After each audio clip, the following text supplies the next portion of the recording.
Pig's head with liver and heart, stewed. Clean and split the head, taking out the brains and setting aside. Put the head in a pot with enough water to cover it and parboil it. Have ready another pot with the liver and heart cut into inch-long pieces, stewed in just enough water to keep them from scorching. When the head is half done, add the entire contents of the second vessel to the first and season with salt, pepper, a little onion, parsley, and sage. Cover and stew until the head is very tender, when take it out and lay it in the middle of a flat dish.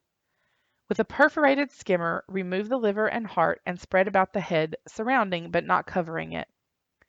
Strain the gravy and return to the pot. Thicken with brown flour, squeeze in the juice of a lemon, and drop in carefully force-meat balls of the brains, prepared accordingly to the foregoing receipt and fried a light brown. Boil once and pour about the head, arranging the balls upon it, to cover the split between the two sides of the head. You may improve this dish, which is very savory, by boiling a couple of pig's feet with the head until the meat will slip from the bones.